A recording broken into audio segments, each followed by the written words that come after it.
1977년부터 이어진 간호법 제정을 위한 움직임. 하지만 17대 국회 2005년 4월 27일 제안된 간호법은 3년 뒤 임기 만료로 폐기됩니다. 이후 20대 국회 2019년 4월 5일 제안된 간호법 역시 1년 1개월 뒤인 2020년 5월 29일 임기 만료로 폐기됩니다. 일각에서는 오랜 노력에도 불구하고 지지부진한 진행에 로비와 제3세력의 개입 등 법 제정을 막는 방해 요인이 있다는 음모론도 생겨납니다. 44년 동안 꾸준히 필요성을 제기하며 100만 명의 서명운동까지 진행했던 간호법. 그러나 여러 곳에서 반대의 목소리를 내는 형국. 주변 간호사들에게 간호법을 물어보면 생소하게 느낍니다. 과연 임상에 있는 다수의 간호사들에게 가장 최우선적으로 필요한 것인지 의구심마저 듭니다. 현재 간호사는 의료법을 바탕으로 업무를 합니다. 하지만 최근 공론화되었던 피해 사태처럼 실제 임상에서 지켜지지 않고 암암리에 행해지는 경우도 있죠. 간호사도 생계를 유지하기 위한 직업이기 때문에 도리에 어긋나더라도 이의를 제기하기란 쉽지 않습니다. 직장 내 입지가 위태로워질 가능성이 높으며 어떤 불이익을 당할지 모르기 때문입니다. 의료법 기준에서도 지켜지지 않았던 피해 사태, 간호법 제정으로 이런 행태가 근절된다 하기엔 모순적입니다. 2019년 부조리와 열악한 환경을 개선하고자 5만 명의 간호사, 간호학생들과 함께 협회는 간호법 제정을 위한 목소리를 높였습니다. 그중 인력 문제와 피해 사태 같은 간호 업무 정립의 필요성도 주장합니다. 인력 문제가 꾸준히 지속되는 간호계, 어느 간호사든 인력 부족이 간호계의 고질적인 문제라는 것을 모를 리 없습니다. 당장 내가 일하는 곳에서 몸소 느끼고 있으니 말이죠. 이 법안의 일부를 보면 어색하며 모순적인 곳이 있습니다. 한 문단에 이런 내용이 있습니다. 세금으로 운영되는 국가 및 지자체의 지원으로 간호인력 고용 및 유지비를 충당해달라는 말입니다. 근무환경은 시설의 문제도 있겠지만 근무환경이 열악한 것의 근본적인 이유는 인력 문제입니다. 간호인력, 근무환경 개선은 결코 재정 지출 없이는 창출될 수 없는 것들입니다. 심평원에서 시행하는 간호인력으로 책정되는 간호등급, 시설 및 운영 전반을 확인하는 병원 인증제, 이미 기준에 대한 평가는 시행되고 있습니다. 기준을 준수하지 못하면 병원 입장에선 손해를 입기 때문에 기준을 맞추기 위해 자체 점검 등 만전의 준비를 하죠. 그리고 이런 평가의 시기, 평가 기준을 맞추기 위해 간호사를 포함한 병원 인력들이 오버타임과 늘어난 업무에 피로도가 증가합니다. 일각에선 병원 인력의 높아진 피로도에 환자 안전의 이유로 평가 필요성에 대한 문제 제기도 있었죠. 그러나 협회와 발의한 의원들은 기존의 제도마저 부족했나 봅니다. 간호인력 문제는 꾸준히 지속되어 왔습니다. 그리고 다른 의료인력 역시 인력 문제에서 자유롭지 않죠. 이 문제는 임상에 있는 다수 전문가들이 인지하고 있는 문제입니다. 그저 단순하게 생각해 인력 문제 해결은 인력을 많이 고용하면 된다. 이 생각은 1차원적인 발상입니다. 현실에 비추어 보면 실현 불가능에 가까운 이야기죠. 근본적인 문제를 알기 위해 우리는 병원이라는 작은 사회가 돌아가는 구조를 조금 더 알아야 될 필요가 있습니다. 간호사도 생계를 위한 직업이기에 간호사하면 떠오르는 봉사정신, 사명감, 그리고 책임감만으로 일을 하지 않습니다. 병원이 책정한 일정 수준의 급여가 인건비로 지출되죠. 그렇기에 병원의 수익이 증가하지 않는다면 현재보다 나은 인력 배치를 기대하기는 어렵습니다. 글로만 보고 배운 타 의료 선진국과 비교했을 때 부족하지 않다고 생각될 만큼의 간호인력을 고용할 수 있는 국내 병원은 소수일 것입니다. 병원 간호사회 통계에 따르면 15년부터 신규 간호사 이직률은 꾸준히 오르고 있고 2019년의 신규 간호사 이직률은 45.5%, 2명 중 1명꼴로 그만둔다는 말입니다. 간호사 전체로 넓히면 2019년 이직률은 15.4%, 이것만 본다면 간호사 이직률은 큰 문제가 아니라 여길 수 있습니다. 그러나 2015년 기준 간호등급 1등급을 충족한 병원은 1089개로 조사된 병원 전체의 11.7%밖에 되지 않습니다. 모든 병원이 1등급이고 모든 인력 기준이 충족된 상태에서 15.4%의 이직률은 문제될 수치가 아닐 수 있습니다. 그러나 11.7%의 병원만이 인력 기준을 충족하고 있는 상태에서 15.4%는 간호인력 문제를 말하기엔 충분합니다. 간호인력 부족을 해결하고자 2008년 간호학과 증설, 정원 확대를 시작합니다. 간호사를 많이 양성하여 배출하면 인력 문제가 해결될 것이라는 생각에 대학의 간호학과의 수와 입학 정원을 대폭 늘리죠. 실제 많은 간호사들이 배출되며 절대적인 간호사 수는 증가했고 그 결과 간호협회 통계상 활동 간호사 비율은 40% 초반에서 50%까지 올랐습니다. 그러나 활동하지 않는 장로 면허의 수도 무시하지 못할 만큼 늘어났죠.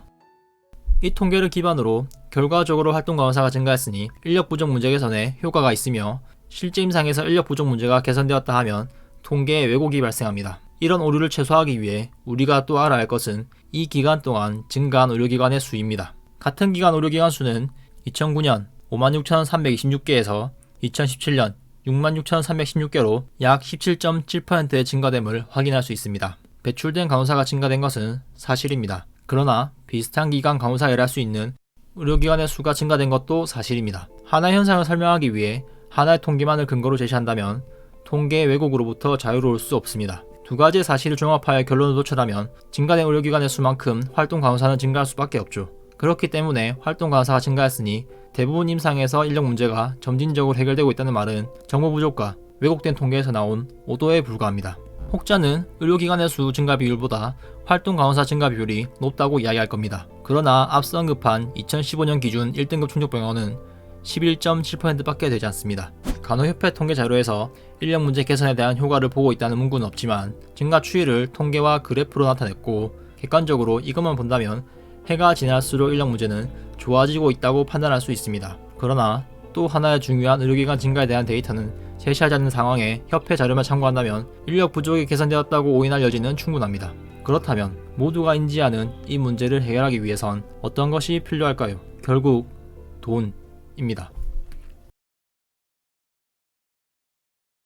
최소 인력에 못 미치는 배치에도 업무는 어떻게든 돌아가니 이윤을 극대화하기 위해 고의적으로 간호사들을 혹사시키고 있다고 생각할 수 있습니다. 물론 저도 이런 생각을 했습니다. 예를 들어 연초에 신규 간호사 10명을 부서에 배치합니다. 이때 신규 10명을 고용할 만큼 재정적 능력이 된다고 생각하죠. 그중 5명이 사직을 할 경우 5명을 다시 채워주지 않습니다. 그런 상황이 왔을 때 이윤을 극대화하기 위해 혹사시킨다는 의구심을 품죠. 하지만 다른 시각에서 보면 최근 늘어난 신규 이직률을 고려해 초기 재정적 리스크를 감수하고 오버페이를 하며 전략적으로 인력을 배치한 것일 수도 있습니다. 그러면 간호사들이 오해하지 않게 병원에서 이런 부분을 병합기 설명해주면 될 텐데 그러지 않는 이유는 무엇일까요? 병원의 경영 전략과 연고내 비슷한 규모의 병원들 간에 보이지 않는 경쟁 구도 역시 존재하기 때문에 폐쇄적인 정보 공유 구조를 유지하는 것이 공개하는 것보다 경영에 이익이 있을지도 모르죠. 만약 10명이 사직하지 않고 온전히 남아있다면 인력이 부족한 부서로 로테이션이 진행되는 경우도 있습니다. 일부의 사례는 있을 수 있지만 일반적인 시각에서 병원이 간호사를 혹사시켜 이윤을 극대화하기 위한 전략이라는 것에 전적으로 동의해줄 수 없습니다. 그리고 한국의 모든 병원은 비영리 병원입니다. 의료 행위를 통해 수익을 창출할 수 있지만 그 수익은 병원에 재투자해야 하며 경영진들의 입속을 챙기는 수단으로 쓰일 수 없습니다. 최근 발행된 기사에 따르면 종합병원급 인건비 지출 비용은 44.3%, 그 외 의료 소모품 및 관리비의 50% 이상이 지출된다 합니다. 이런 정보들을 취합하면 병원 경영진들을 대상으로 한 원색적인 시각에 대해선 재고해야 될 필요가 있습니다. 인력 부족의 본질적인 문제는 바로 의료 수가에 있습니다. 의료 수가가 생소한 분들은 이게 인력 문제와 무슨 상관이냐 생각할 수 있습니다. 의료 수가는 병원의 주요 수입원입니다. 의료 수가는 환자가 병원에서 받는 비용이 책정된 전반적인 서비스에 대한 비용입니다. 나열된 것처럼 병원 종사자의 서비스 제공 및 병원 설비에 대한 이용료가 합산된 금액입니다. 그러나 병원의 주요 수입원인 의료 수가는 다수의 전문가들이 낮으며 기형적인 구조라 이야기합니다. 꾸준히 개선이 필요하다고 말하죠. 의료 행위들의 원가 보전율은 평균 60에서 70%로 낮은 수준입니다. 이 말은 매뉴얼대로 정상적인 의료 행위를 하면 들어가는 재원에 비해 평균적으로 30에서 40%의 손해가 발생하게 되죠. 그런 이유로 비급여 항목과 뛰어난 성능의 의료소모품보다 가성비 좋은 의료소모품 선택, 인력관리, 상급병실 운영 등으로 30에서 40%의 수준의 손해를 메꿀 수밖에 없습니다. 병원 인력 충원과 유지비용이 여유로울 만큼 의료 수가를 올리면 될 일이지만 이런 사회적 비용이 증가될 정책을 펼칠 리 없습니다. 오히려 현재 국민의 생명과 직결된 의료를 보다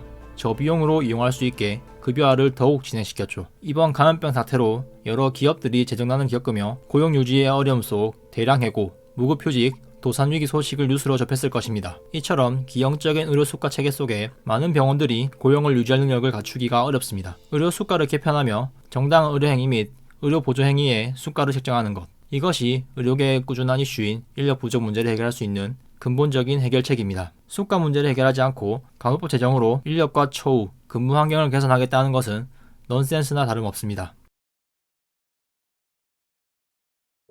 의료법은 의료인들을 대상으로 있는 법입니다. 간호사 역시 의료인이며 이미 포괄하고 있습니다. 이래는 순서가 있듯 44년 동안 해결되지 못한 간호법은 잠시 덮어두고 의료계 모두가 공감하는 의료 수가 문제에 집중하는 것은 어떨까요? 간호법 제정으로 재정적 문제를 포함해 제도적 문제, 고용 문제까지 모두 해결된다면 좋겠지만 법 하나만으로 해결될 수 없는 사안들입니다. 국가적 지원으로 당장의 문제를 해결할 수는 있겠지만 장기적 관점에 국민적 지지와 재정 유지력 문제는 반드시 생길 수밖에 없습니다. 의료 선진국들이 독립적인 간호법을 가지고 있다는 이유로 우리도 따라가야 한다는 허울 좋은 명분을 내세울 게 아니라 의료 선진국들이 가지고 있는 의료수가 체계를 참고해 내강부터 다지며 부족을 해결하고 발전을 도모할 수 있는 근본적인 문제에 집중할 때입니다. 간호협회는 의협, 간호조무사협회를 견제하며 서로 갈등하기보다 지금은 잠시 미뤄두고 모든 의료 관련 협회와 힘을 합쳐 의료계의 근본적인 문제 개선에 집중해주길 바랍니다. 물론 제가 알지 못하는 많은 이해관계들과 협회가 신경 써야 될 또 다른 문제도 있을 것입니다. 그러나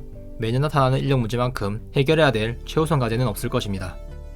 이번 감염 사태에도 인력 문제는 여전했죠. 현실적인 해결책은 꾸준히 제시되어 왔습니다. 이제 추진력과 실행한 능력을 보여줘야 하는 위치에 있는 협회는 지난 수년간 그리고 앞으로 제안과 호소만 할 것이 아니라 반드시 결과로 보여주어야 합니다. 그러나 협회 탓만 할 수는 없습니다. 간호사 개개인에게도 책임이 없다 할 수는 없죠. 우리 간호사들은 이런 사안들에 무관심하면서 의료계 구조에 대한 불평, 불만을 늘어놓습니다.